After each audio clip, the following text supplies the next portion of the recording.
Hello. Oh, that's good stuff. Hey, Woolie, what's going on with you? How was your week today? How was your week today? How was your week this week? Doing good. Had a week. Did some stuff, had some fun. Yeah, let's, feeling nice and energetic. I also feel pretty good. It's like a good, yeah. It's not Monday, so that's nice. No, it is. It certainly is. I don't know. I guess I've been up to some things. I'm sure you were. There's one thing that I would like to know if you were up to, and I don't necessarily mean to talk about it right now. I just want to hedge my expectations for the remainder of this conversation as to whether or not you watched that TV show we talked about briefly last week. Did you watch that TV show we talked about last week? I'm going to click a button visually over here. Oh, I'm so glad you had that ready. What a good way to just jump right in it. And that button says DMC Spoilercast, so we will jump in when the time is We're going to just start with this. Are you doing? I would like to put a ground rule on this.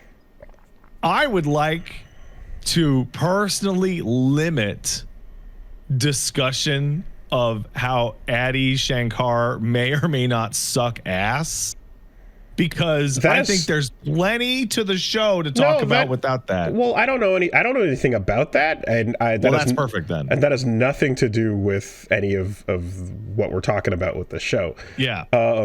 So I think there's plenty in the text. So I take it by your energy that you want to have your pudding before you eat your meat.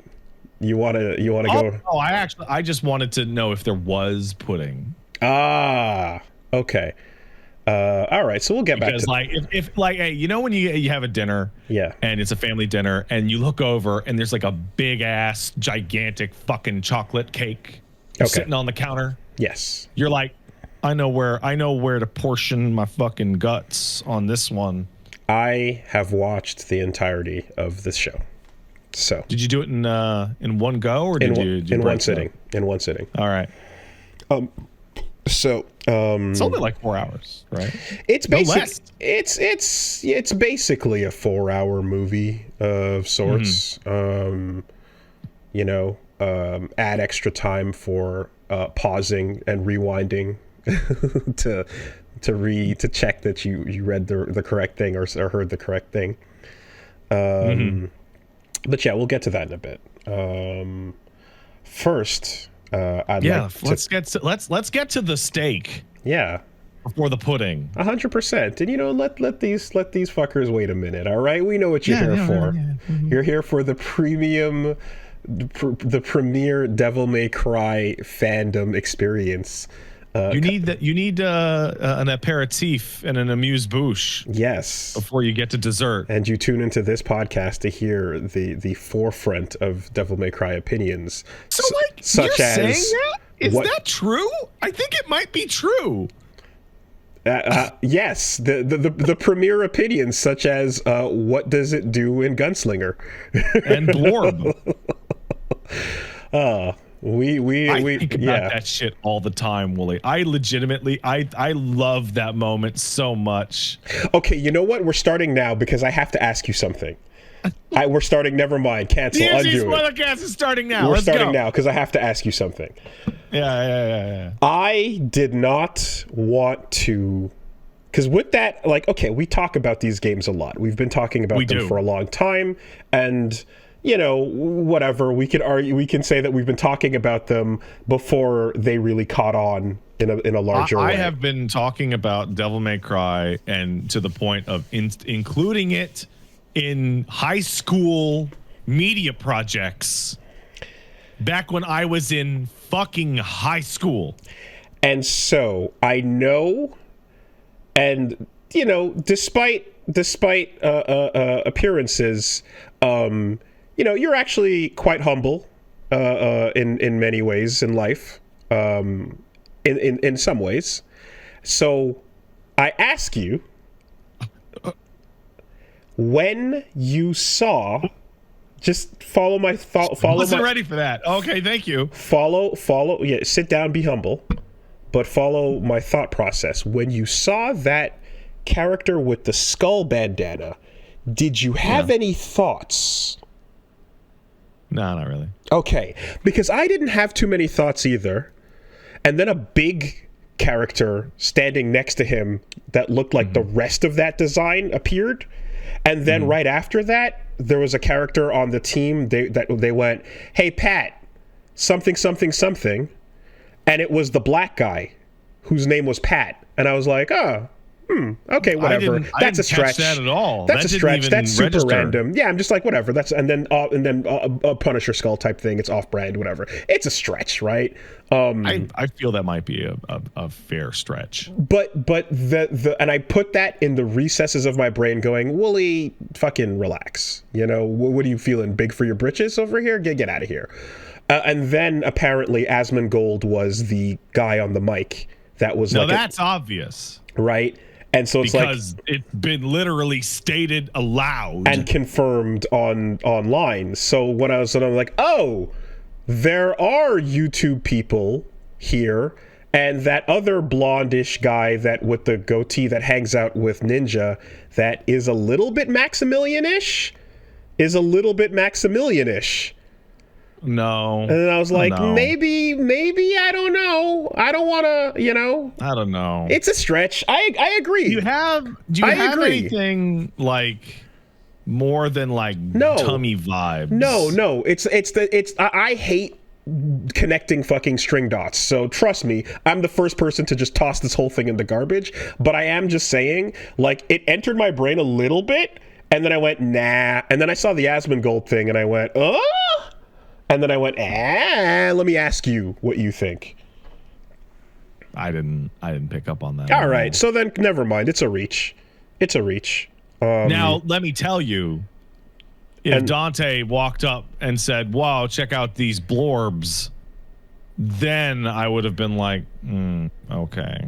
And then I noticed a follow from somebody that was also somewhat tangential to this thing. So then I was like, it was possible. Yeah. Maybe they just were really excited to hear your thoughts about the television program today. Maybe. This thing. So then I was like, but whatever. When it's a reach, and I'm the first person to throw out. Well, you should just ask them. I'm the first. You should just look like a big boy and just ask them. I'm just the first person to throw out anything that I think is a reach and be like, nah, probably not. I don't imagine so, because why would anyone give a fuck about this stupid shit? So fine, ignore that. I know my tiny baby skeleton is an ultra kill. That I do know. That is confirmed. Baby skeleton is confirmed to be in my coffin. No one else would have such a tiny skeleton. Shared coffin at that. Very uncomfortable. All right. So. I mean, quite frankly, I was kind of waiting to hear a character be like, "Hey, Dongari, what you doing over there?" Oh, you know? No. Yeah. Hey, maybe next season. Yeah. Hey, is that Mr. Sunhigh? Oh, he's a legend. He's a legend. Oh, fuck off. Ugh. Anyway, okay. So yeah, let's just roll right into it. So first I wanted to ask that, okay, and then second, let's start with what I enjoyed. Yes, I think I'd like to do that. That's where I started with when I started talking last week, where I'm like, it is definitely better written and better acted and better looking than the 2007 anime. That is without a doubt like the case. I'll take your word. Oh, you haven't seen it? Oh, it's bad. Oh yeah, it's really bad. I never did. I straight up never did. It's quite poor. That and Bayonetta. I. But So what was it? The first off, what did I? Okay, the intro is still cool. Yeah, I'll agree with that. That Absolutely. that intro is rad. That's a lot of fun, and I don't think I ever internalized as well that the it's called Roland Air Raid Bomb or Air Raid Bomber or something like that. That's why it's extra crazy that it was performed on top of the World Trade Center. So Air Raid, I don't assume that as well, in addition to the time frame, is accidental, because it's Air Raid Siren. There we go. Right, you have the America, and then you have the move where you DT and you go pew pew pew. Right. So the intro's cool. When it comes to the music, I do not hate all the remixes. I think the slow version of the old songs that plays during the credits are pretty good. Yes, that's what. So I was just kind of annoyed that they only really happen during the credits. So that's that. When I hear "Devils Never Cry" in the slow version, the cinematic version, I kind of feel like, oh, that's a cool vibe to something that's like, there's a little bit of that nostalgia where you go like, oh yeah, if I'm watching a Devil May Cry movie, you might expect to hear that, or hear it in a trailer or something, but. The main reason why you enjoy that is because I'm like hoping that there's a motif that comes back when a fucking slapping version comes around. It doesn't have to be. I'm a big fan of a good leitmotif, man. Yeah, I'm crazy about them. And it doesn't have to be like the just lifted original one, but like want a sick ass version that would come back and hit alongside the original Devils, alongside the softer Devils Never Cry would have been fun. Mm-hmm, but I enjoyed that, right? There's a song that sounds. It was a really nice end to that first episode. Mm-hmm, definitely. There was a song that sounds like V's theme, but it wasn't. It just kind of had the cadence of it in the chorus. Da da da da da da. There's a song that pops off somewhere that's kind of has that thing going on. Okay, so yeah, there's that element to it. Seeing character designs change drastically, like Lady's, for example, is one where you're like, oh, I like what Lady wears, and okay, we're doing something different. But Captain Commando outfits for everybody is rad as shit. So and I like I'm torn they're Captain because Commando. I actually completely agree with you that putting them in Captain Commando outfits is really cool.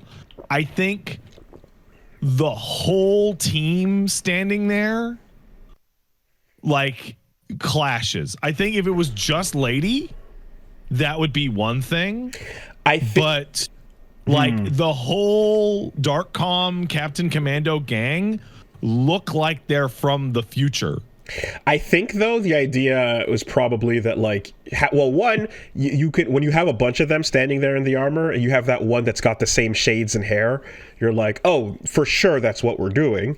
But also, well, if the idea was to not make Captain Commando disgrace his legacy, as a hero of the future, but you got a bunch of folks here that there's the sympathetic ones that get off to midway through, and then there's the ones who straight up commit the war crimes. Yeah, that's well. So overall, it's not great when you're like, it's almost like evoking the Captain America kind of imagery, and then like doing the most heinous fucking Black Ops shit, which I guess Bucky is to a degree. But anyway, I would like to make a point that is never mentioned out loud in the TV show, but considering the rules and metaphors they're going under, those demons are not combatants. They're terrorists. So you can't do war crimes to them. Right, they're also probably not human under the Geneva Convention, right? Yeah, so that doesn't apply. Hell didn't sign no Geneva Convention, which Dante literally brings up. Okay, what else was I fine with? Johnny Young Bosch on Dante, I just settled into it. It it still is weird, but I was able to just relax and let it go. When he got more upset, it certainly started to sound way more Nero. Yeah, it does. And you can't when he's getting mad, when he's chilling and talking shit, you're like, okay, it's Dante. And as soon as he starts to get agitated and scream, you're like, I start to hear, yeah. It's DMC4 Nero specifically. Yeah, absolutely. And you just can't get rid of that, right? So just being real about, like, you know, how much I expected that to bother me versus how much it actually did. I was expected to be ripped out way more than I actually was. So there's that. There's the outfits. I assume you're going to talk up the actor behind White Rabbit, just killing it. Well, actually, I was going to talk up Kevin Conroy because I think Bane is a very he did a great job as a shitty fucking evil human, and you know, as many of these games go to show you, humanity is the real demons. And he's a proper contemptible son of a bitch. So amazing job to Kevin Conroy. Rest in peace. You did it. You did a good job, and that's a very hateable vice president. Of course, the you know, extreme. I would like to stop you for a second because I think Left 4 Dead actually solved this discussion like 20 years ago. In one of the first safe rooms in Left 4 Dead, there's in spray painted text, "We are the real monsters," with Sharpies underneath it by different people going, "No, that's the zombies, idiot. I think you're stupid. I hope you are dead now." Subtext. I love it. I love it. Oh, that's great. And you know what? People in Darkcom would say that. You know, maybe we are the real monsters. What about that thing? That's an actual, yeah. What about Cavalier Angelo? Yeah, and then you know, then you get you're making your you know, modern colonial parallels, and you got your modern American government up on blast, but at the same time, it's more of a W figure in the seat and a Pence in the. Oh, it's outrageously, you know? Bush and Cheney. Like, it's so Cheney running the show, definitely, but I guess the religious aspect of it, like, struck me as Pensy, you know. Maybe. Yeah, I think if he was all, like, business, I would have read that more Cheney. But I think, like, painting like Dick Cheney as, like, actually the devil is really funny. It is. When we were just doing that, I was like, okay, this is pretty funny. But like as much as the I'm running the real show Pence bit, or rather Cheney bit, is very clear. Yeah. But you have to admit that, like, the religious tilt on it strikes us as very Pence, right? I feel like that's a thing. Bane seems like the kind of guy to shoot somebody hunting and have them apologize to him, and then say it was God's will. Yeah, it was God's will you survived. So there was that. Kevin Conroy killing it there. White Rabbit, fantastic. He did a good job, but I thought he was, like, weirdly used. I had this weird, strange feeling that the only reason, like, that he, like, I feels like they sought him out so that when he says Mary's name, it sounds like Batman. I mean, when he literally says Arkham, you go, oh. Every time he says Arkham as the name, you just, I'm like, yeah, right, true. Her name is Arkham. That is in fact her name, but anyway, you can argue the presidential reference shit, but regardless, big religion. Then there's White Rabbit, who again yucked it up, and definitely I feel like, you know, Addy went to do the thing where it's like, if you're adding an original character, it has to be a good one. It can't be an annoying, shitty OC that feels Mary Sued into the situation. And now, to be fair, he is not an original character. Do tell. White Rabbit is from the DMC3 prequel manga. Oh. However, he is a relatively minor character. Whoopsie daisy. That manga. Well, there you go. News to me. Interesting. Okay. Yeah. Here, I'll get you some photos. Fake fan exposed. So they did a really cool job with him and his pop-offs, and there you go. Right on. His pop-offs and his motivations, and then kind of like underlining the parts where you're like, oh well, he has a point until he doesn't, and I want to say it's that speech where he like digs in on Mundus, right, in particular, where you're like, oh, and he digs in on Sparta, where like you're like, okay, got it, see where you're coming from. And this is where a lot of those tweets about like, oh yeah, everyone seems to be villains are the hero of their own story type of thing, a lot of that comes to mind there. So White Rabbit was cool. And to that end as well, when you find out about his backstory alongside Ladies, episode 6, the silent episode, best episode, is fantastic. It's a great episode. It's what. Like, it's so good in so many ways that it made me super pissed off that when we cut back to the demon realm, it didn't use the different art style. Yeah. And when... Because having them have two different art styles consistently through the whole show, that would have been really cool. I was wondering if it was like taking...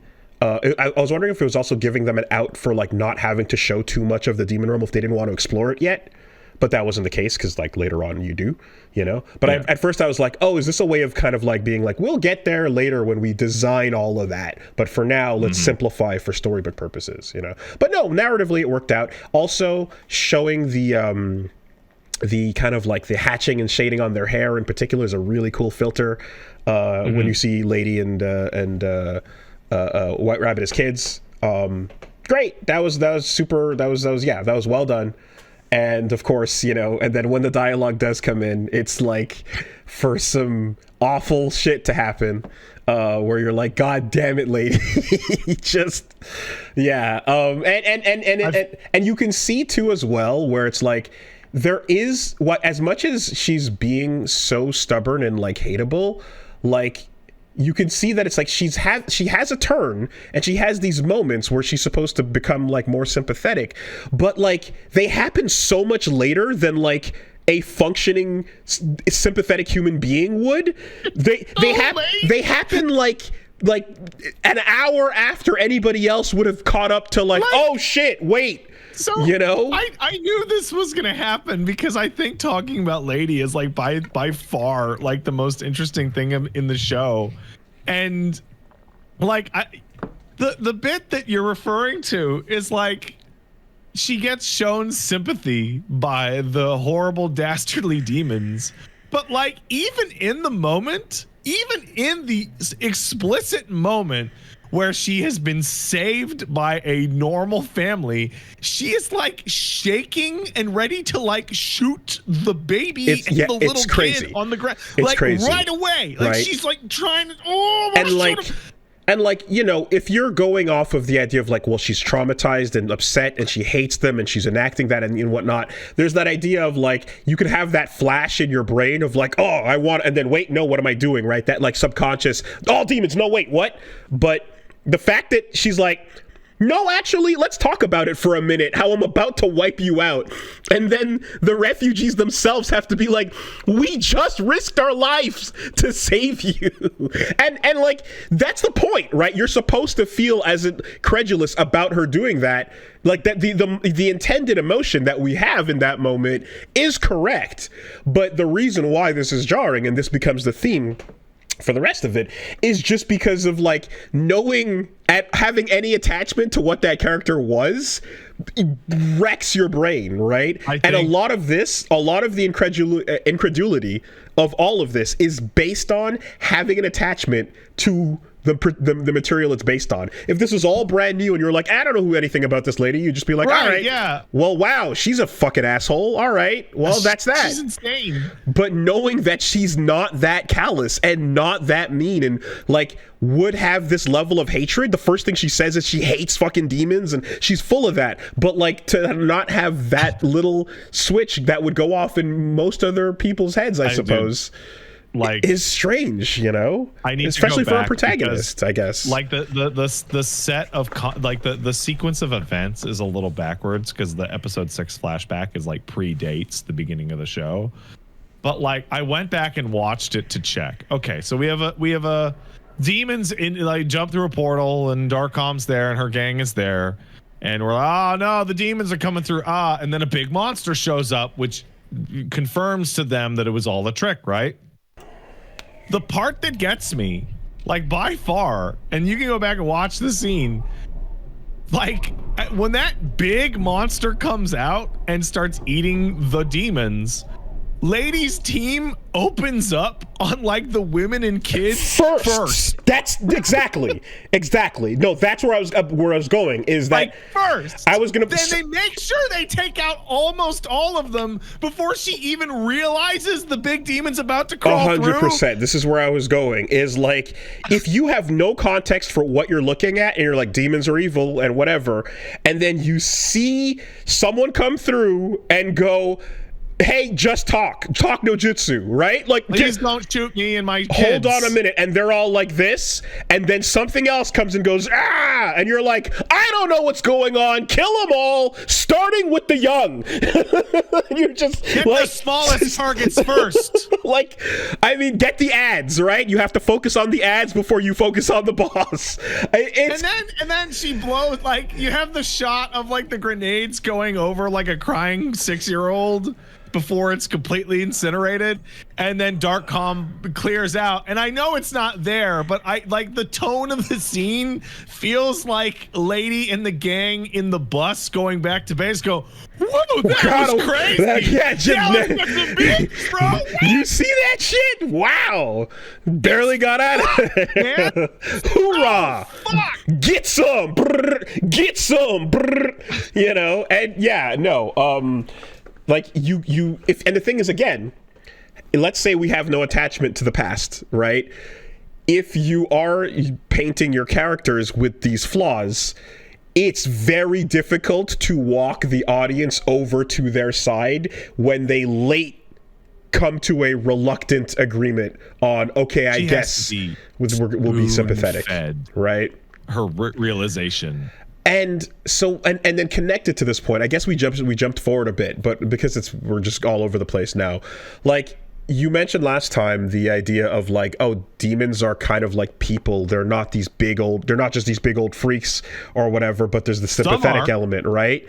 Yeah. Some are. There's a couple big demon monsters. Like that idea is not like inherently incompatible, but like, I would say it is. It's weird because what you get is just because here's the thing, right?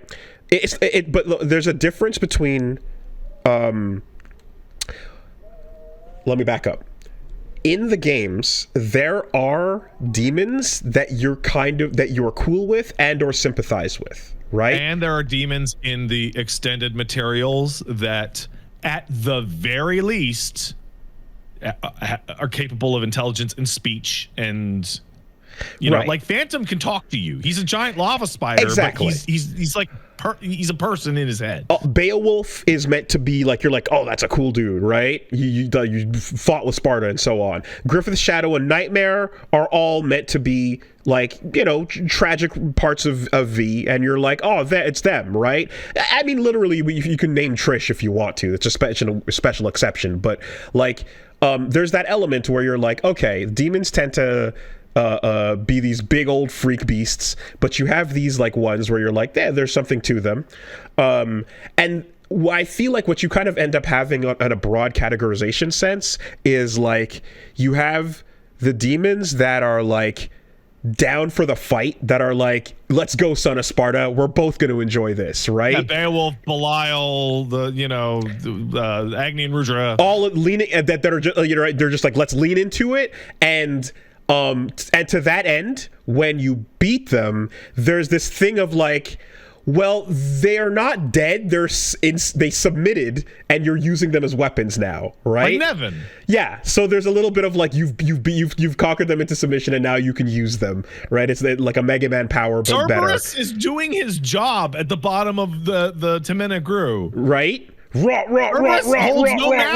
Silence, right? They're living on in that kind of like, oh, it's that cool thing, right? There's Dante's like that has that relationship there or so, and then there's the true big evils that need to go. Right. Yeah. And Mundus, the final bosses of every single game. And in most cases, it's a human being getting all demoned up that you're like, yeah, human beings. Of note is that we are talking about higher order demons, your archangel or whatever equivalent in the demon realm, right? That can talk and can reason and all these things. Some people are pointing out that Agni and Rudra are like nice to you. They're friendly. Like genuinely, until they're like, well, we gotta guard this door, right? But at the top, when you have like guys like Mundus, which are just like the incarnation of misery and evil, right? Okay, sure.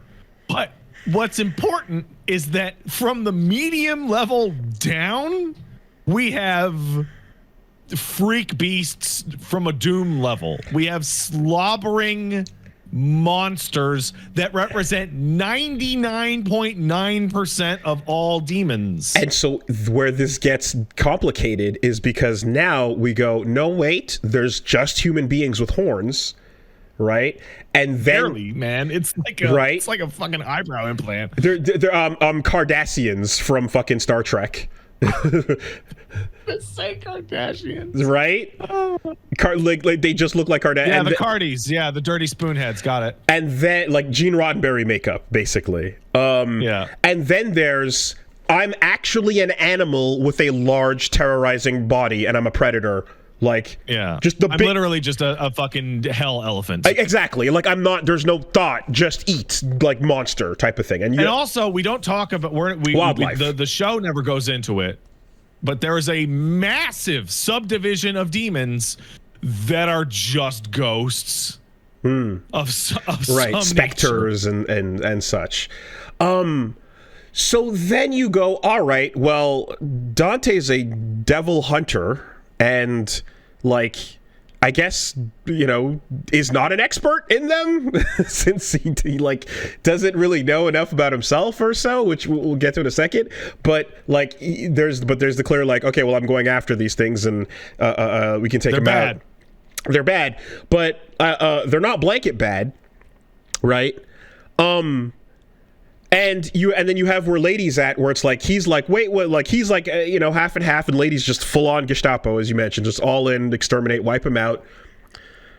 And then you have Virgil, who is the person who I was like, oh, he's a piece of shit. He doesn't care about the human casualties of seeking power, and that is a problem, and you need to keep that in mind no matter how cool he is.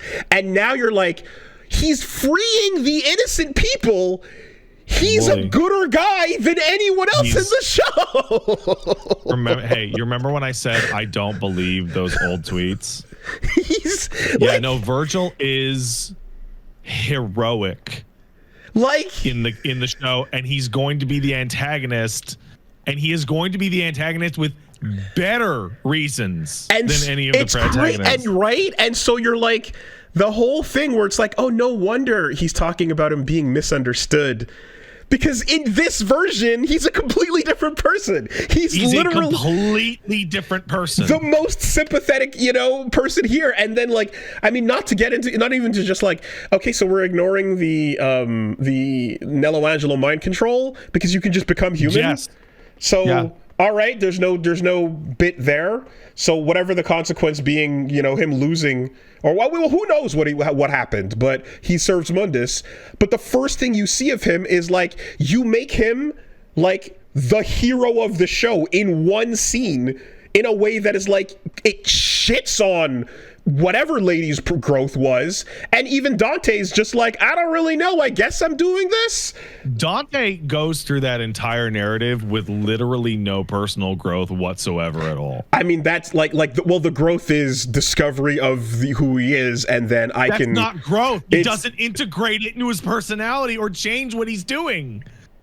It's nothing about him changes. It's a Super Saiyan. He gets a Super Saiyan. that's there. That's what it is. He can go, and then do it. No, it really is so fucking baffling to basically set up the demons in that way, because it just makes your bad guys right and also more justified from everything we know about them. And so you get to the end and you're like, White Rabbit actually was thinking about what he was doing. At least these two aren't paying attention at all. And you also speed run the colonization of hell, which you can do that in a music video. You can do that in Doom, because that's what that's about. It's weird to see that in Devil May Cry. Don't want to be an American idiot. It's wild. It is weird to see that in Devil May Cry. But you speedrun that bit and you're like, okay, so basically, right, American colonialism, the true evil. And so no matter what Mundus does or says, from this point onwards, it doesn't matter, because the Bane is way more evil. And he's fighting against the invading nation. Like, Mundus is automatically off the hook, man. Like, if you want to go like the War on Terror analogy, like Mundus didn't even do a 9/11 to any he didn't even do it. No, he's just an asshole. He's Taliban. He's oppressing his own people. You know what I mean? Like, you're like, okay. And now you're turning the oppressor into the freedom fighters? That's what we're doing here?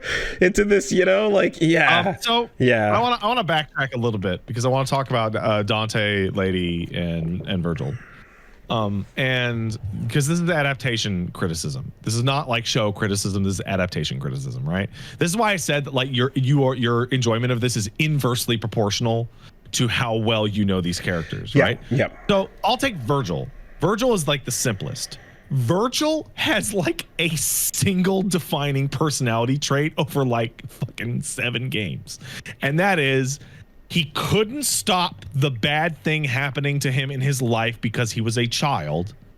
This traumatized him to get power. He then later did not have the power to stop bad things from happening to him when Mundus took him over, which re-traumatizes him to seek out more power. He is a one-note character, and the games explore that, but that is his deal. And his idol is his father is the most powerful thing ever. Right, the baddest in the entire universe. Right? So he's setting a goal for himself that is impossibly stratospheric. Right? Virgil saving anyone doesn't make any sense at all, unless he's going to eat them off screen later to get more power. Or Dante goes, you started this shit, you're gonna fucking fix it, and I'm dragging you by your ears. And he's like, oh, fine, let's go fucking fix hell. Virgil shows up in the show, and the first thing he does is give someone else more power. He's what the fuck? Right. So I mean, again, we don't know what his relationship with Mundus is. Beyond the idea that he's working on the inside, man. Maybe, but if he's not brain slaved, then we'll have to discover. But whatever the case is, it's not at all what we knew, and instead it's this inverted thing where you're just the most justified person here, and you're Virgil's the real person. The humans don't know about the storm that's coming. Virgil doesn't care. Why would he ever care?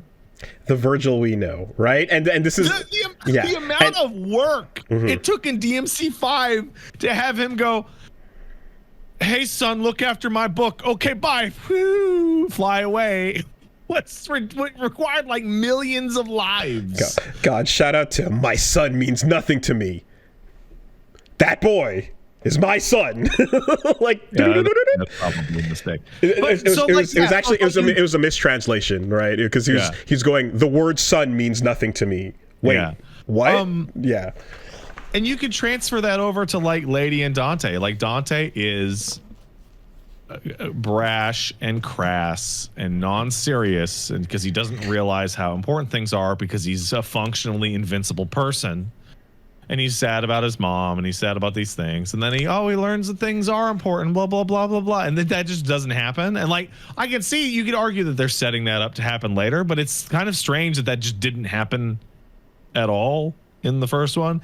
And Lady does have a form of character development, but it's really small, and it is essentially like forced on her by fate. Like, it's she sees the family, right? And she sees the family, and she's like, oh, maybe not all demons. And then goes upstairs and starts shooting people in their hospital bed. Also, every time she has a moment of hesitation and then she gets forced by like Bane to do the evil thing, she's about to do it until another giant threat pops up, like White Rabbit or whatever else. Yeah. There's always and the ending, she paralyzes Dante and multiple times she's like, I see your point, but I still gotta fucking follow orders. Oh, I love this boot. And then it goes eviler and badder, and she's mid tonguing the boot going, oh fuck, you know? Like, she still chooses the wrong path right after she's shown to be like, it's other shit is shown to distract, but you see that decision, right? So they've done something with Lady's character in her childhood flashbacks that cause that, like, I don't know if you picked up on it, and I'm kind of realizing it now because I'm thinking about her childhood flashbacks pre episode 6, right? Mm-hmm. They consistently portray her as a little girl who is like fantasizing about being a violent cop. Yeah, she wants to be a big gun demon hunter. Like, she's like, she like this is her like literal childhood dream. Yeah. Even before they like shoot monsters. Even before they got attacked, right? Yeah, she points the gun at the thing as it's attacked. Like, she has that in her, right? The whole time. This bitch, fuck this monster. And I will say, Arkham and all that shit is like kind of like almost a moot point. But, like, she was gonna end up at Darkholm no matter what. Right, but like in terms of speed running the tragedy with the father and stuff, it's like, that's a fine, again, for the silent episode, I'm like, that's a fine way to speed run her past. It feels like the whole like fate took him in the fire when he attacked you, as opposed to you pulled the trigger. Feels like you're taking away a big part of right that. Well, don't worry, Woolie, because I didn't see Arkham's horribly violently charred corpse. True. Right, so the trigger can still be pulled on that. The devil trigger. okay, Woolie. Last week, I spoiled it a little, and I said, I don't think people should say game mechanic words out loud in a story. No, and but here, and the thing is, right, is like, especially when you have ways of talking around it, like, I see a devil has awoken in you too, you know? That's such a cool line. I just scrolled past that post on the subreddit. But because it's the episode plot point that's like, no, we need you to awaken to this thing, then there's like just calling it by the mechanic, and you're here's the bit, right? Every time you look at that move list, I don't know about you, but to me, that's what Dante's calling it in his head as he's going deal impact, and he's doing and he's like, you know. Yes, the moves are what they are calling it in their mind. Right, stinger, and now that's macabre, and he's like doing it in his head, being a cool guy. He's like, I'm so fucking cool, but you're not calling the devil trigger. You know, it's the fucking devil move list in his brain, man. As a word. Has never been uttered by a character in Devil May Cry history ever.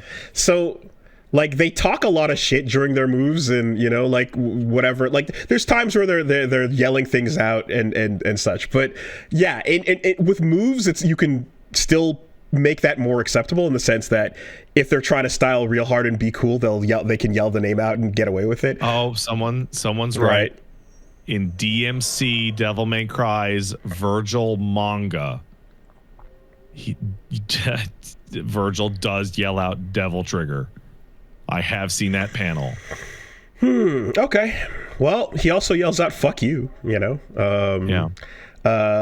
And hey, you gotta homage all the Dino fuck yous by getting the cussing up a storm in this.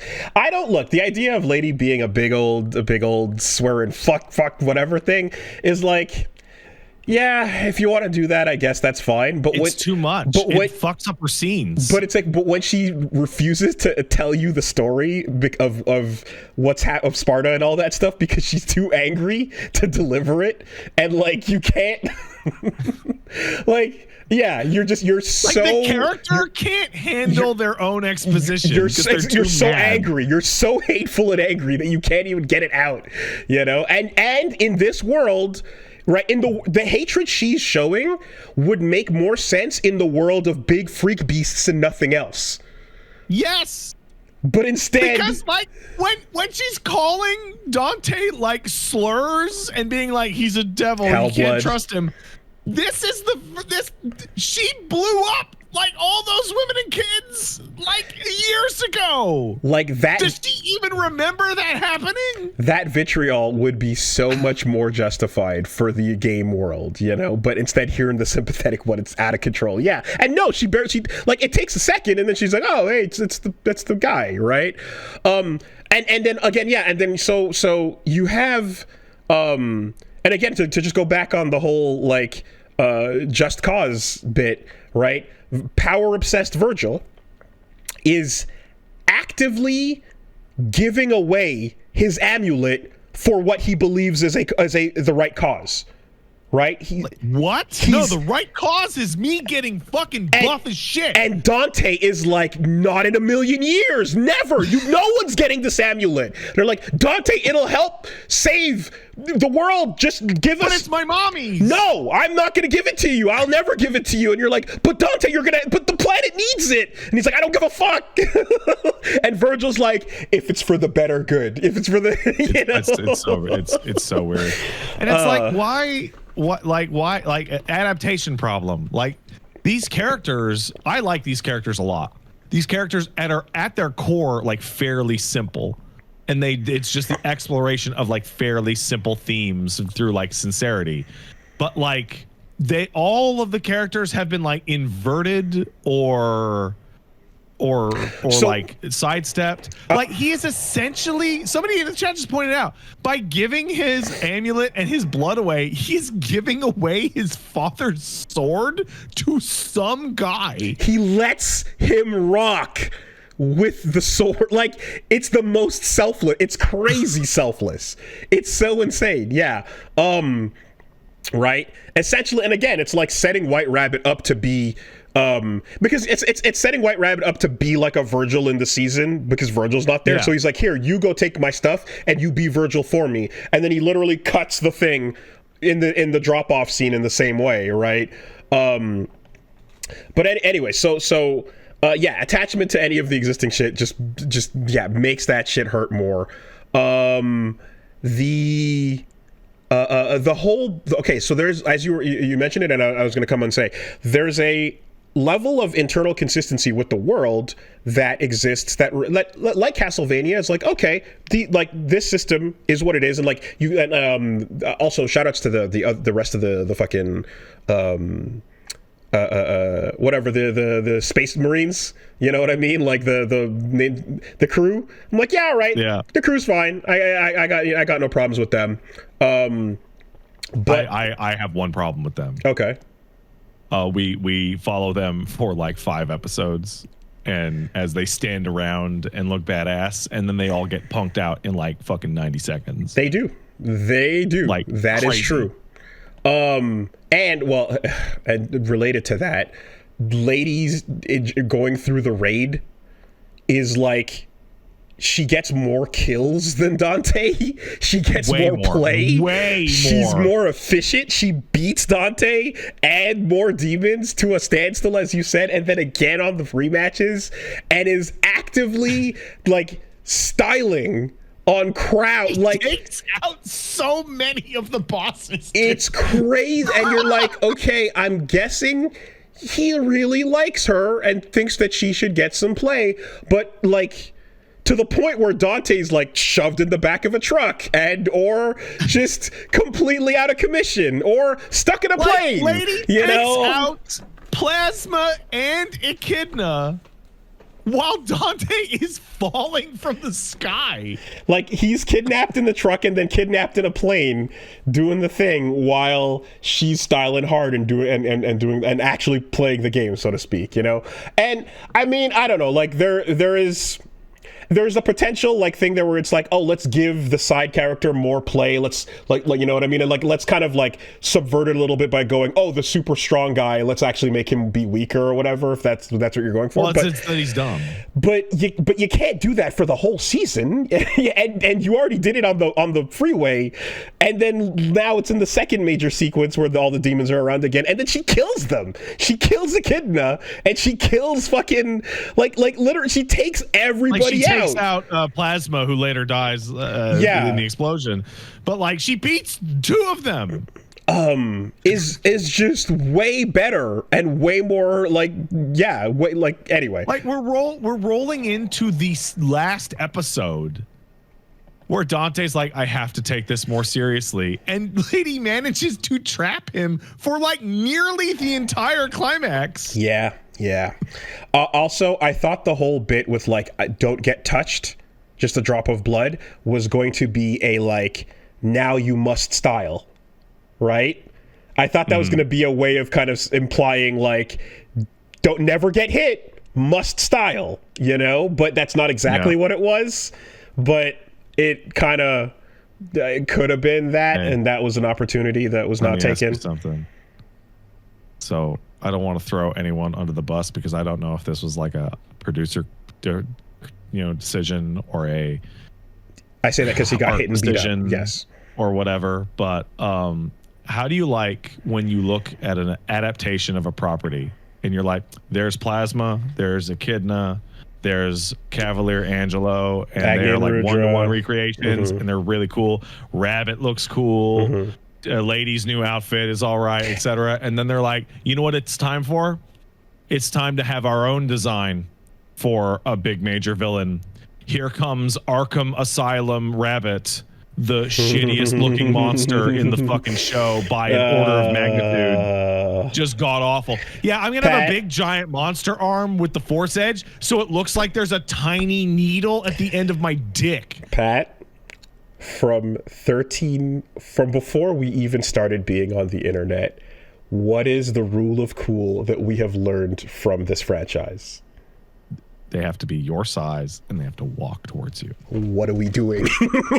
It's so simple. It's so simple. And every game understood this. Every other game that came afterwards that references understands this point. Miyazaki understands this point. The Souls franchise understands this point. Bayonetta understands this point. Everyone understands. It's a very simple rule of cool. They must be your size and they must walk slowly towards you. That's it. And we're popping off. We're popping off as soon as we see it. But no. We gotta go big old mutant freaks. Totally. I'm the ultimate bio weapon, guys. Yeah. Hey, hold on. We got a comment in the chat that goes to your point. Didn't the Force Edge corrupt Arkham or something and turn him into a big blob? Yes, that's the point. Arkham is stated out loud by Virgil. This cannot be the final boss. He's too lame. So you don't want to end the game like this. Blob and then you fight Virgil. Yeah. What the fuck? I was. I don't think showing the devil trigger under Hero Academia Blue Skies was the correct decision. Yeah.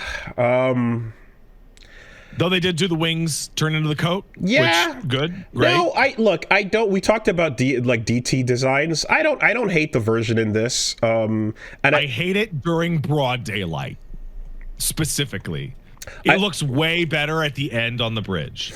I like the bits of Kaneko that it takes in there, and it mixes in a couple other things with it, you know. Mm-hmm. I guess the implication is that Nello Angelo is Virgil's DT? It is the implication, isn't it? Hey. Which I have a question for you. In a costume on the game, I guess, but do you hey.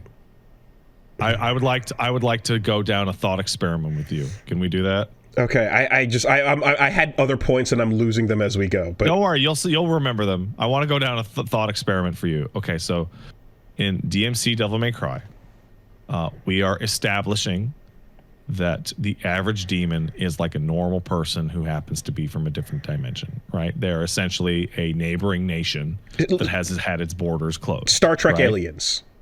Right. Down to the sci-fi. Okay, so Dante is half devil, half demon, and that gives him powers, etc. But as we established, devils and demons that can like talk and reason and be like people are like people, right? Like the average devil that you run into is just like, I'm just hiding out in this fucking place to feed my family, yada yada, right?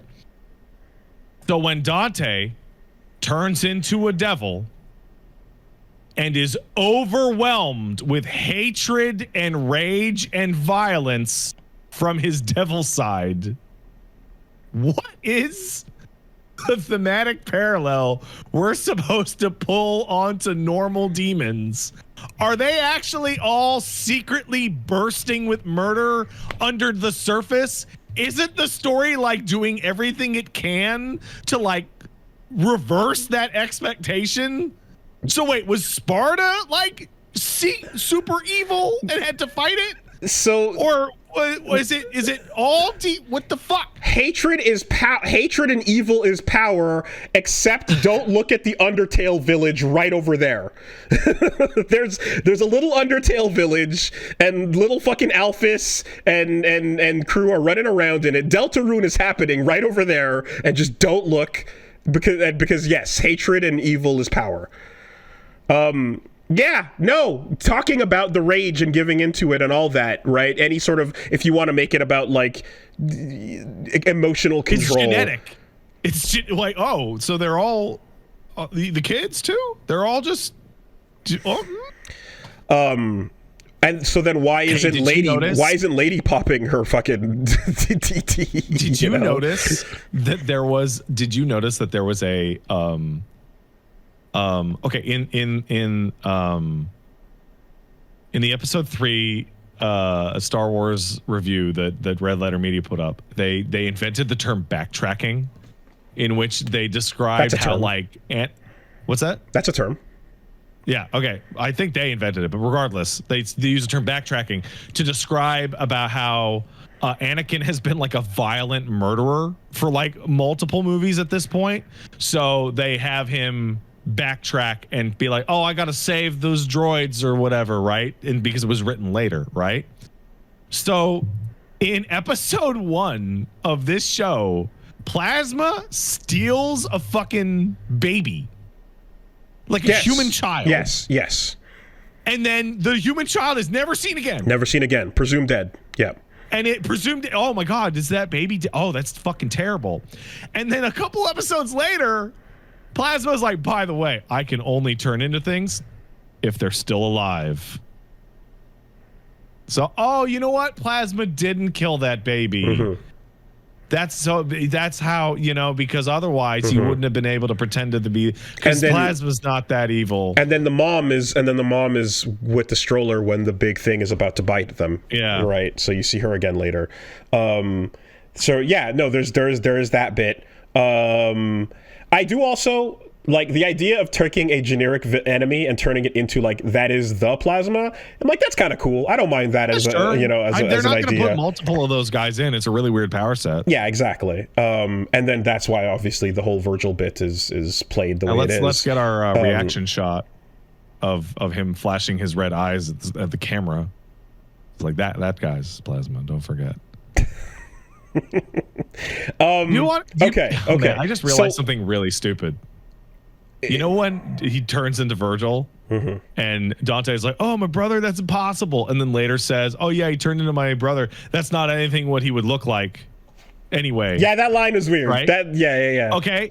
But like he looks exactly like what he would Virgil look like, in the final scene. Yeah. And the reason I'm realizing he's doing that is because he has met Virgil. Yes, correct. He literally knows Virgil. No, because I'm assuming that Virgil met everybody that was in on the plan.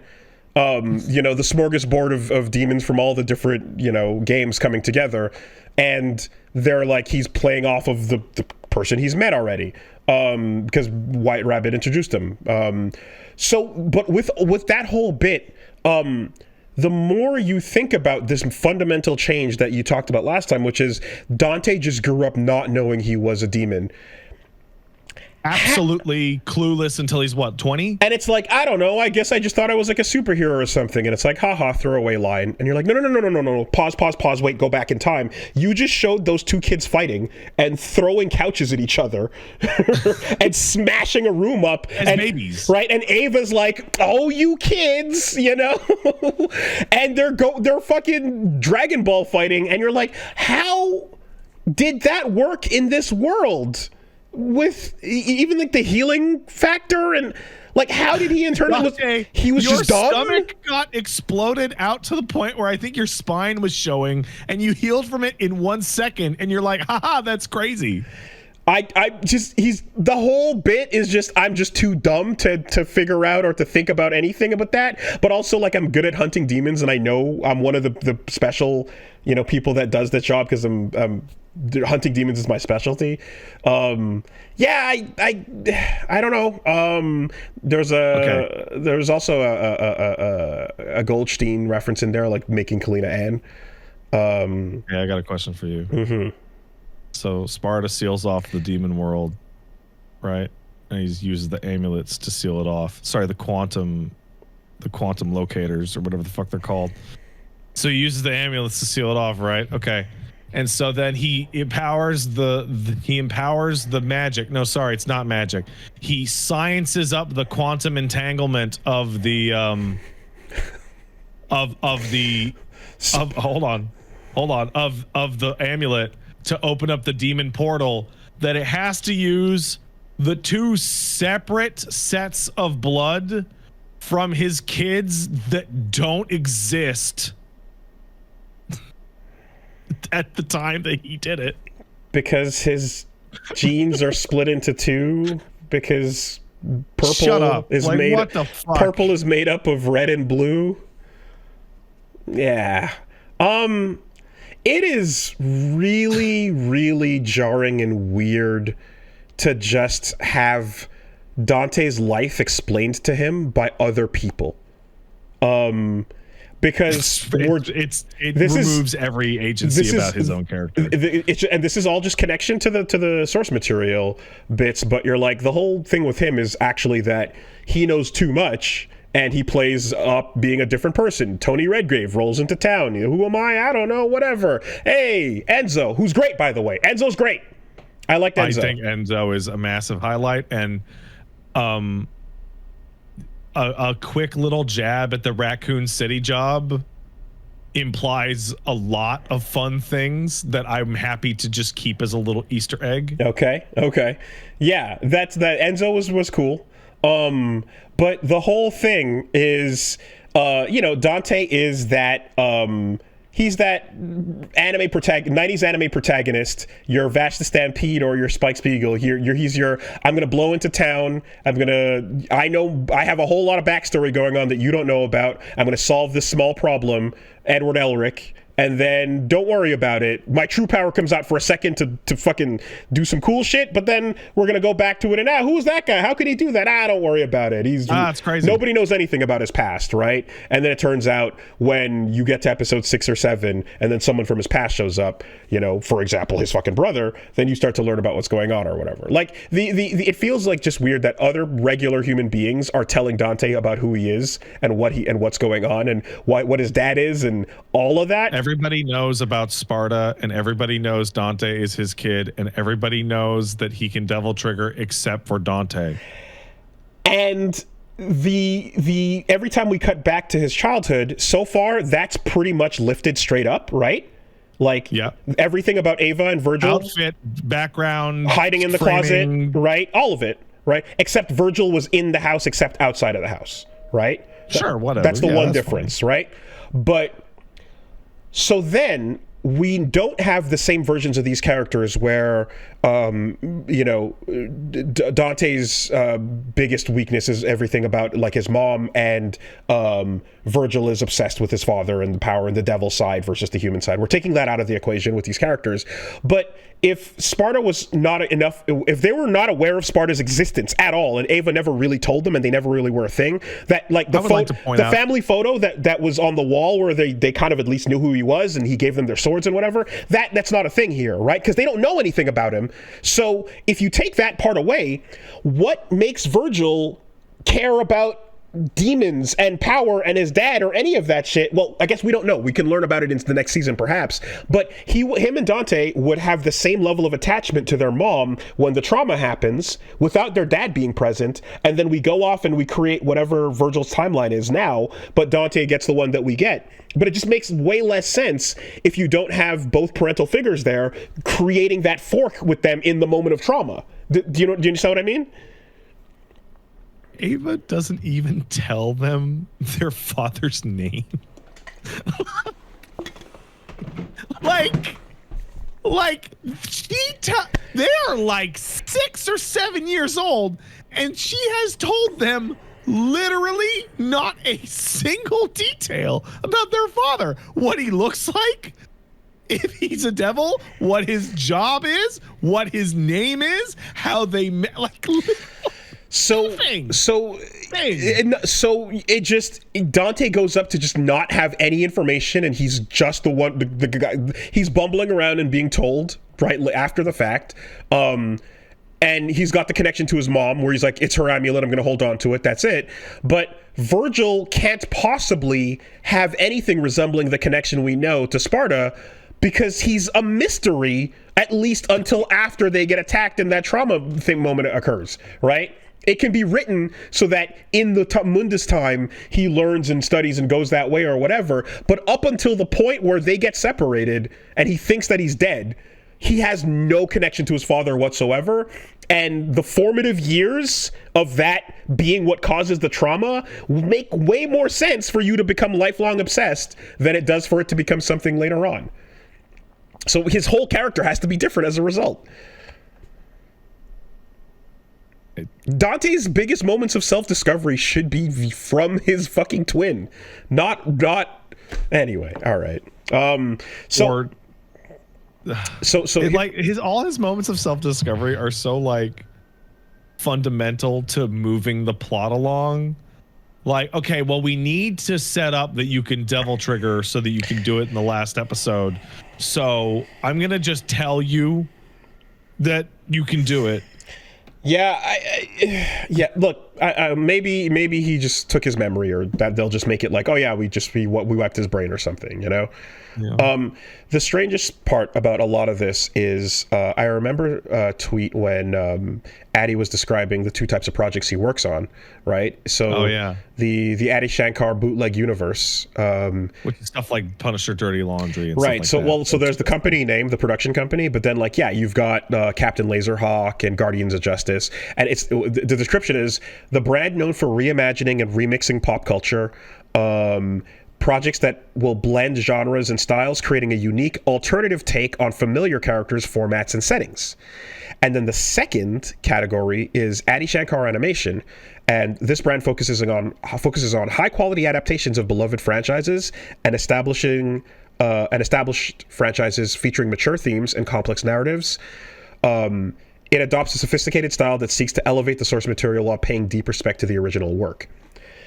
Devil May Cry, for some reason, is categorized as the latter and not the former, right? You have a broad category for remixes and faithful adaptation / retelling. And, well, it's not those words exactly, but when you have the level of change that this thing goes through, why categorize These might as it well all be completely new characters as the first one and not the second? I don't, like it, because this really does read like a bootleg universe when you break down all these things that we just talked about. Castlevania, and this is, again, I feel like, it's something when you're filling in a lot of the gaps. Trevor Belmont is from a NES game from the mid-90s that has no dialogue. So that fitting into this category, I'm like, sure, I can definitely get that. And I can understand as well the base thing where somebody that like wants to tell stories is not going to want to just do a retelling of a video game, right? Like, there's always going to be that, like, where can we find places to put more meaning into aspects of this lore or this setting that, you can derive something interesting from, right? Something you want to say about the world or about the characters and such. Like, there's certainly enough of a discussion point about, trauma, family, and loss that you can focus on with these characters. But beyond that, you can, there's these, I can expect that there would be parts where you inject more into the lore of the city, the place, right? Everything about the government or all that stuff, but when you're doing so at expense of, like, the entire identity of everyone recognizable from the original thing, it just strikes so weird that if it were like, it's I hate the sentence, but it's like, if it were not called Devil May Cry, you'd probably be like, oh yeah, there's that new animated show, it's pretty interesting, it's got some cool stuff. That's what I came away from it. Yeah, there's that cool show. I'm like, the use of the existing characters is the problem. It's like the biggest problem with the show is that they have, like, put stickers of these characters' heads on these new characters, and the reality of, like, well, would we be talking about it? Would other people be talking about it as much as an original thing? Possibly not. I don't know. But it is so weird going in with any foreknowledge on it. It's really strange to violently make these cuts to their backstories. Anyway. Can't wait to see what happens with BlazBlue. Can't wait to see what's BlazBlue. Can't wait to see season 2 with Arius. I mean, BlazBlue really already has its animation, but, like, wow, Netflix BlazBlue? Damn. I'm ready to hear about the Black Beast and the Grimoire and yeah. Hey, I want to ask you something, because one of my complaints that you never addressed yourself was that I was fairly unimpressed with the action in this show. Like, it was fine to good. I should hold on a second. I need to elaborate. There was a tweet. Adi Shankar just tweeted out the BlazBlue logo. Nothing was announced. That was it. Here it comes. Yeah. You were saying about it was good, but I wasn't impressed like I was when I watched Castlevania. It was fine. It was cool. I didn't have any real complaints about it, but it definitely didn't have humongous pops. I mean, Lady did some cool shit. But then there's the stuff where you're like, man, like, this is a good studio. Studio Wit is talented. 3D. I think they just didn't get direction for cool things to put in the fights. 3D is just, and this is a problem I have with, like, other shows as well. Like, we're not getting 3D there yet, man. Studio Mirror, not Wit. I know that anime is just going to look like this for a lot of the future going forward, and it's a little bit of a, like, deal with it. The medium has changed. But just kind of like sprites into 3D models had that problem. Mm-hmm. I'm just kind of like, 3D animation in anime, especially when you're doing it for like an affordable episodic release, there's always going to be that strange kind of like frame rate issue to it. There's always going to be that little like just there's a little bit of stiffness where you don't want it to be. You can tell when a jacket blowing in the wind on the back of a motorcycle is a stiff 3D model as opposed to... There's a couple really rough shots on that highway chase. Yeah, and it can be good, but the average level is not, right? That's the thing. I talked about Trigun Stampede and about how cool a lot of that looked, and I feel it's just not the average level for anime 3D is just not there yet. And it sucks because it's also the only solution for some things. 3D horses incoming. But yes. I just, every time I see that little Love me a good 3D horse. Every time I see that that stuttery frame rate, but it's not the Spider-Verse implementation of it where it feels like they're using the keyframes to the maximum effect, right? Then it sucks, man, because Spider-Verse has that frame rate thing going, but you're creating the feeling of like, again, like panels or action in a comic book. You're having moments of characters sliding and squashing and stretching for maximum impact. And in a lot of this kind of stuff on the highway, you're like, oh, we're jumping on the back of that truck, and Agni and Rudra are kind of doing the thing where they're standing stiff and turning their heads, but their whole bodies aren't turning. It's just a little bit of a... I genuinely don't understand why Agni and Rudra have heads, because I think the reason is so that they're easier to frame, so that they don't always have to have the swords in shot. To speak, because you'd have to do angles where they just happen to be handing the sword, right? But one I don't know why with everyone else, with Echidna and the rest being like more or less the same, it's model rips, and so it's very strange for them to be changed to be that way. I don't know. Especially when you could have the sword talking and being the head if you wanted to do that whole bit. Like, you could have done it. Yeah, totally. Why wouldn't they have heads? Go play Devil May Cry 3. Because they don't have heads. Go play Devil May Cry 3. Agni and Rudra. Go look at the game that they come from. But just one thing I noticed is that, like, every time I have this feeling about 3D stuff, more and more people disagree with me, though. So that tells me that it's getting better. I feel like more people are comfortable with the level of that it's at / have been watching it for enough years now that it feels fairly normal.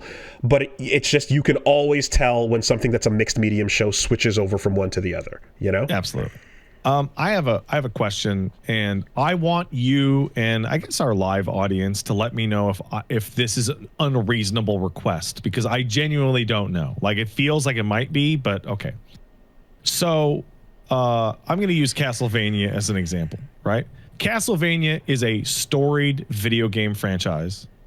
It has been around for decades, and it has a lot of extraordinarily classic elements that show up in a bunch of different games. So when you are watching Castlevania, you would expect the Belmont to have a whip, right? You might expect him to have a whip upgrade, which you then later see as the Morningstar whip.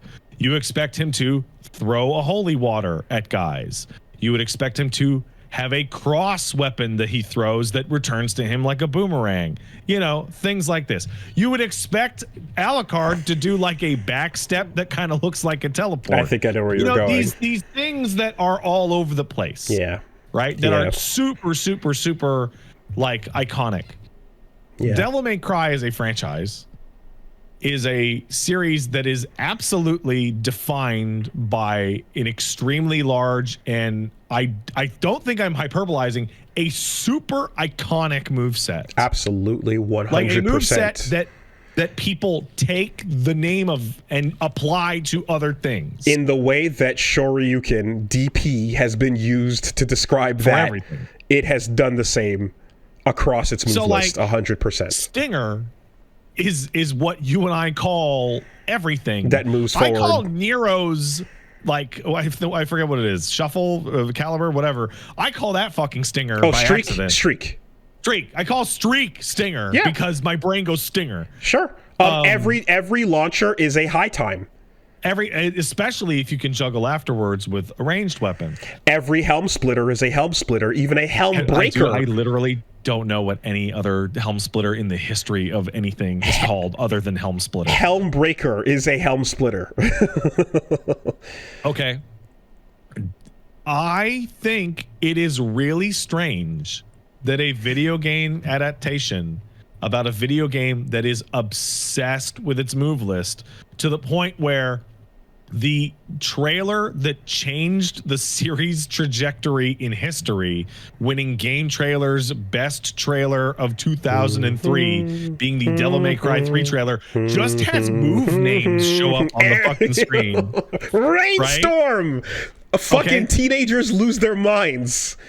Does not have transition. Stinger, Helmbreaker, Round Trip.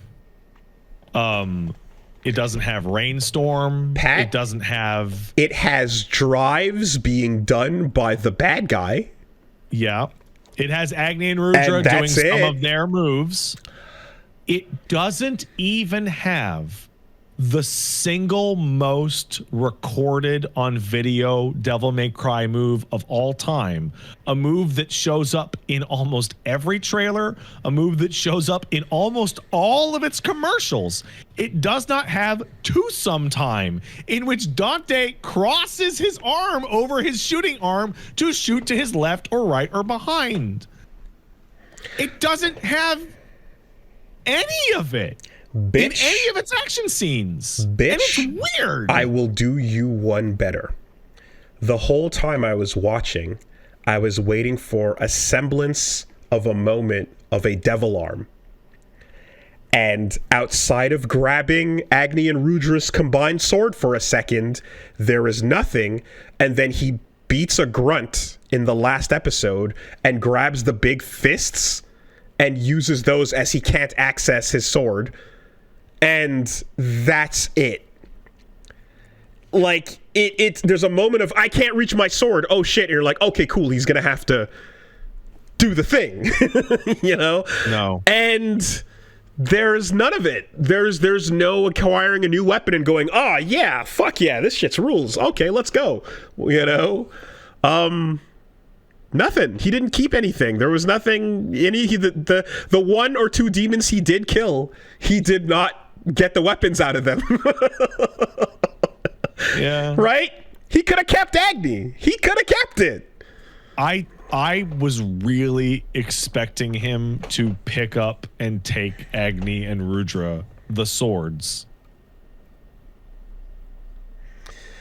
We got a round trip against the humans. Yeah, some people are saying there's a round trip. People are also saying that he may have killed a rabbit with a stinger, but it didn't look like that. Probably because it was the clash back and forth thing. I didn't read it that way, but there was a round trip against the grunts. Yeah. Someone in the chat mentions it, and I don't know how to feel about this because maybe that's me being nitpicky. I don't think that Dante should have beaten Nelo Calavier with his mind. I don't think outthinking he should have him, tricked the rival swordsman to death. Oh, you outthinking the knight. I think that's fucking weird.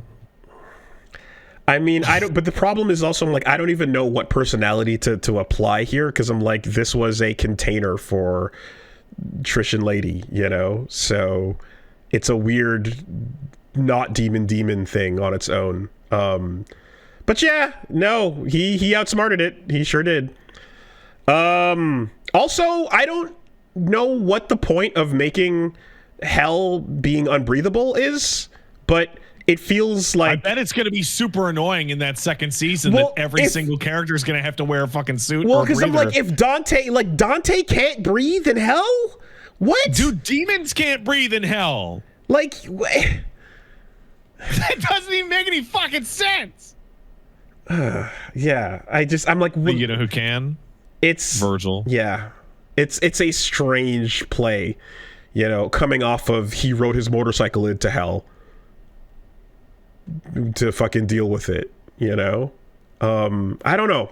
I don't know what the point of that is. but it feels like the whole holding your breath thing is going to probably be annoying. Yeah.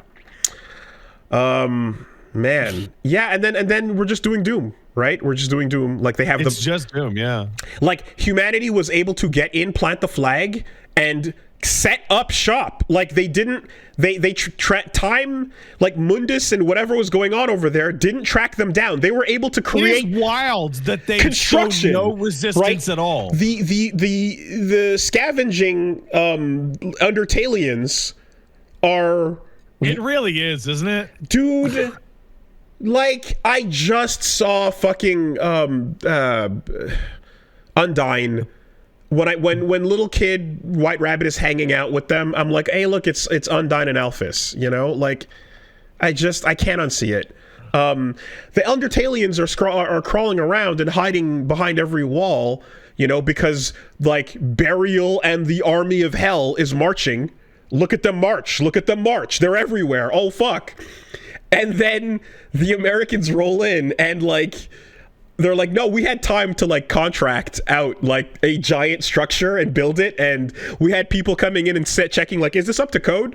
You know, like you know that gigantic circular superstructure they built? That's months, easy. That's what I'm saying. A year. There were construction workers snapping chalk lines and measuring up the engineering walls to put up the get that, lift that over there. All right, lunchtime. You know, like. While and Mundus is just like, yeah, it's fine, I don't even care. While the King of Fire Hell is marching around with the banners in the background, and we're just like, I guess we're letting it rock. And then imprisoning everybody. We got to the point where they actually built it, completed it, then imprisoned everybody. And can I ask like the dumbest question possible? Wait, hold on. I just thought of something, and imprisoned the Undertalians who. The Mundus was pretty much stomping out underfoot anyways, and Virgil frees them, who's serving Mundus, and goes, you better thank your god Mundus, right? But like, and that's all happening in the okay. I guess the opportunity to be like propaganda or whatever, to be like, I was gonna stomp on you and fucking oppress you, but now look at these humans are here. Like, I guess whatever, they'll play into that in season 2. Yeah, anyway, you had an OSHA-approved structure that was able to be built before, you know, a single Virgil showed up, much less the entire armies of hell. I have a stupid question. The VP is like, we have to kill every demon everywhere immediately. They show them dropping a fucking atom bomb at like on a random patch of dirt. Yep. Like there's nothing there. No. Like the shot they drop the atom, like it's a fucking empty field. Yeah. Well, I assume the thought is like, we just have to nuke whatever's right through this portal and set up shop in the fallout. But okay, so like every demon must go. Kill them all. Now build a big giant prison and take prisoners to hold. Why? Well, maybe we can, you know, exploit them and experiment on them and create slaves or create... It's just, it doesn't even feel consistent with the fucking... Yeah, maybe we can create some evil way to use them instead of just killing them. That prison is there so that Virgil has people to rescue. Yes, but it's also so that it can be called Abu Ghraib. Yeah. Like... Yeah. Mackay Ghraib, like that's what it is. It's so that we can have Virgil rescue them, and you're gonna have Nevin standing next to a Maccayan on a box like this, and she's going and you're gonna have one of those moments where you just see that photo and you're like, oh yeah, right, okay, that's what we're doing. That was already there. Did I miss it? Yes. Oh, like not the specific thing that you're describing, but yeah, no, there are shots of soldiers taking selfies with corpses. Oh yeah, in that montage. Yeah, for sure. I can't wait for Dante to switch out his red coat for a red, white, and blue coat. Well, he's been captured and frozen, right? Like, and his weapons have been stored away. So he is now Dante is a project of the U.S. government. Yes, American Devil May Cry. I can't wait for like anyone to start arguing with Virgil and for him to have the most correct, righteous, absolutely based in real takes. I think I'm getting ready to like. So like, sometimes you need to learn how to like flex your arm, like your biceps and your triceps, in such a way to lock your arm into place so that you don't take your phone and just whip it through your television. Because I'm expecting like Virgil to give a speech about how bad Sparta sucks. Class solidarity, Dante. Class solidarity. It's like how Sparta was actually the devil, the evil, and all this shit. And just like, why would they have Virgil fucking? Oh my god.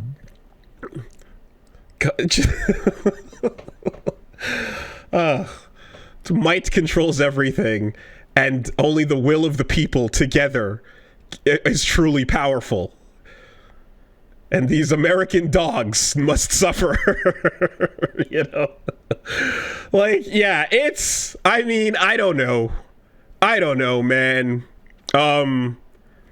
But it's just, it is 180, and any love for what you kind of thought the characters were outside of the way they look and the weapons they're holding. Yeah, not the way they use them. Appears to be out the window. You know what?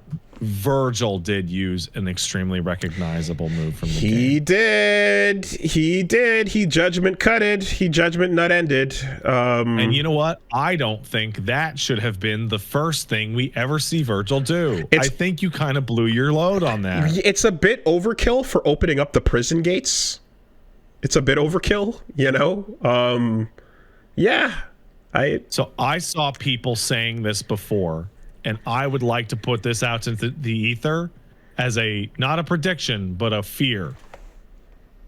I did not come up with this, but I saw someone say a couple weeks ago that they are genuinely expecting Virgil to activate the Temene Gru underneath the World Trade Center.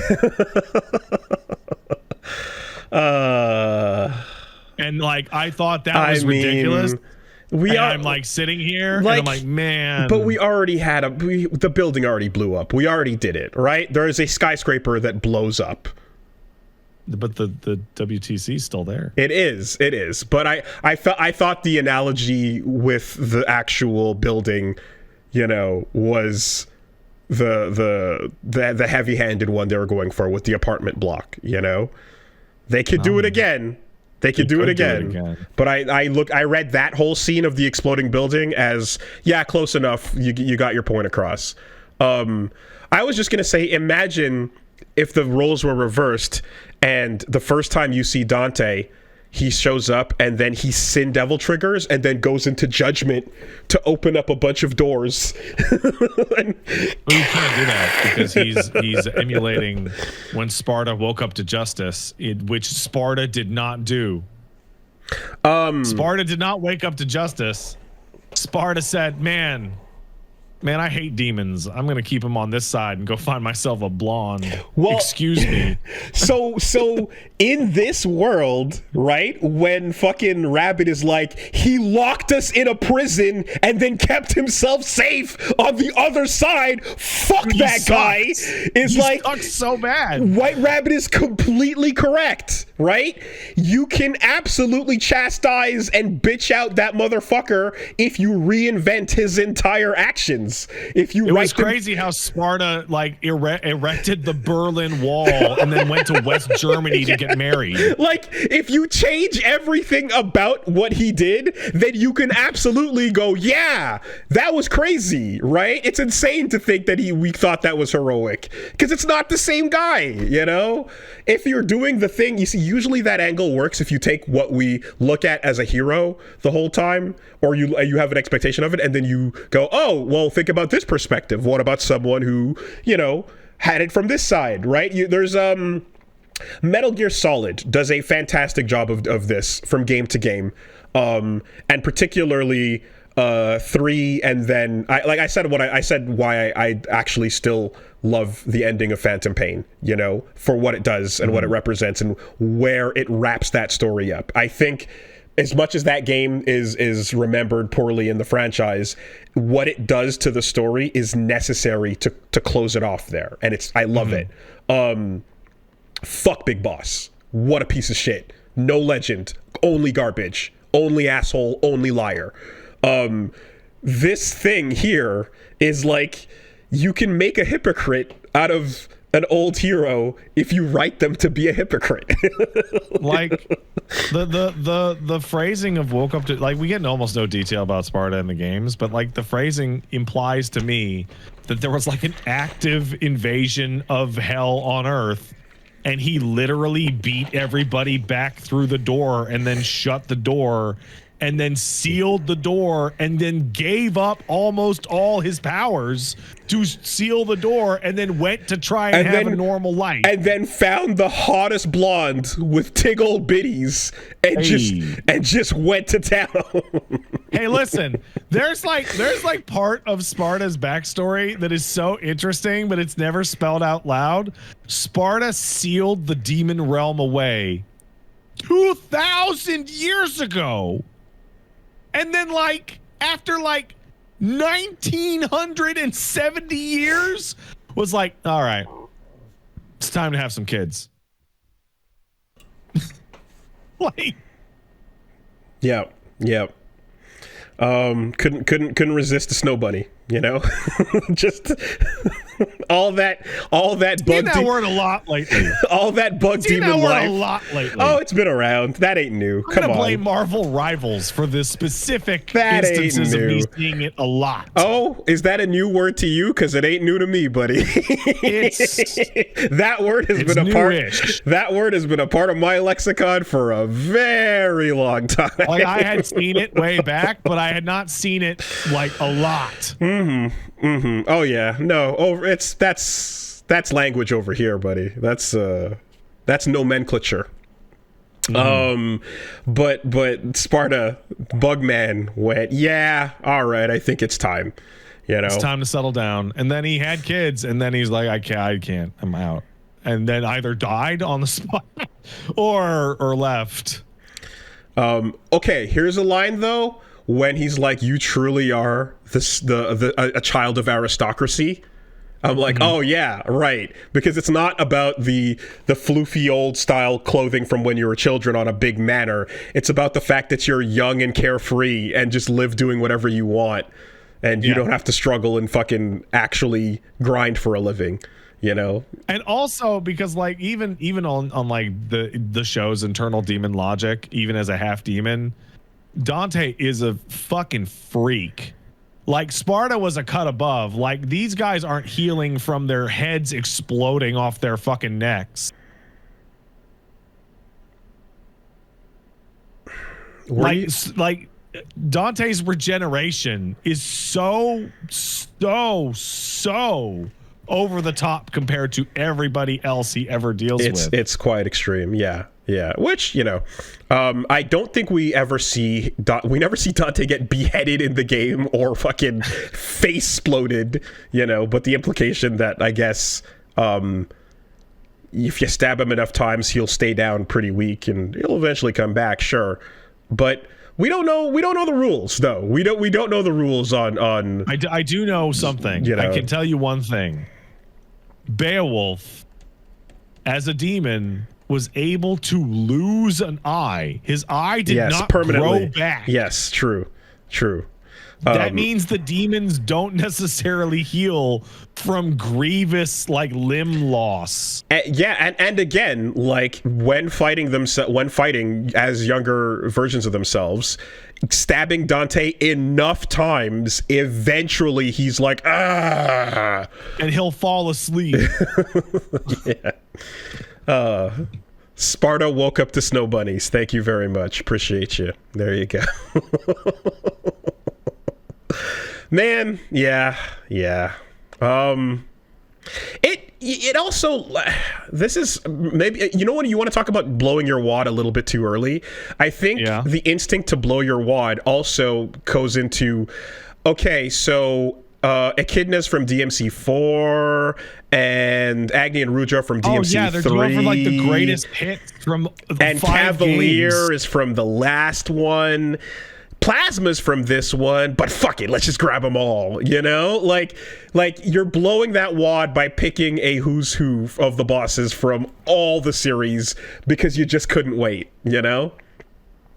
You know, you seeing Lucia and fucking Ouroboros at this point in the background. Yeah, sure, that's coming up, it's right around the corner.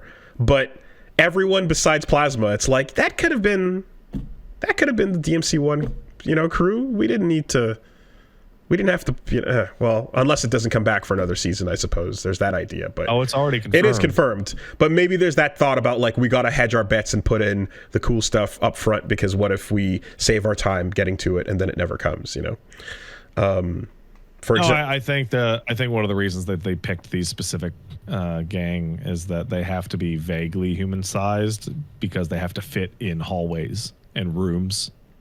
Whereas if we do a second season where we're going to have the demon world, you can do Phantom, the big boys, Griffin, you can do because they're big, gigantic monsters. I guess so. But like all of them, like we have to have Lady fight 5 Devil May Cry bosses simultaneously. Are you what? I categorize Echidna as giant though. Like when the giant snake is flying through the forest coming at you, you're right, yeah. She's humongous. You know, that's the size of Bale and the others. You right? Notice her size changes in the show a lot, depending on whether she's taking the elevator or or attacking you on a freeway. Yes, absolutely. She moves between like 10 and 25 feet tall, depending on the scene. 1,000,000%, right? Meanwhile, you're in the air in 4, like floating up as she's dragging you around. Yeah. Anyway, like Echidna can stand in that elevator. Like she's standing in front of a regular elevator and she's like 8 feet tall. So I guess it's just like, you know, do you bring in is Lucia and Ouroboros like 2 episodes of an arc, and then sure, and then you go right into, you know, like Dante's Awakening shit. Do you end on a stinger for 4 with a Nero also voiced by Johnny Young Bosch? I think they should get Ruben Langdon in to do Nero.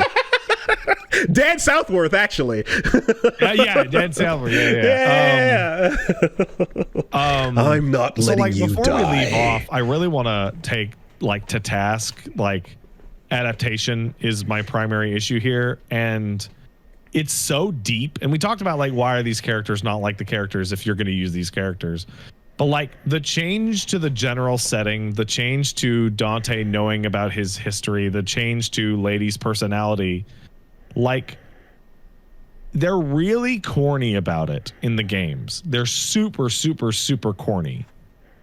But they go to the absurd lengths to fit a phrase into the story, which is some variation of even a devil may cry when they lose a loved one, which now doesn't make any fucking sense because all of these fucks is crying about their loved ones because devils aren't monsters. They're just people.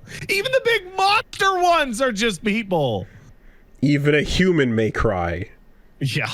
Because they're humans. They're just people. Are we going to get a flashback in episode 3 of the season 2 of Phantom reading bedtime stories to their Phantom babies before Virgil kills them?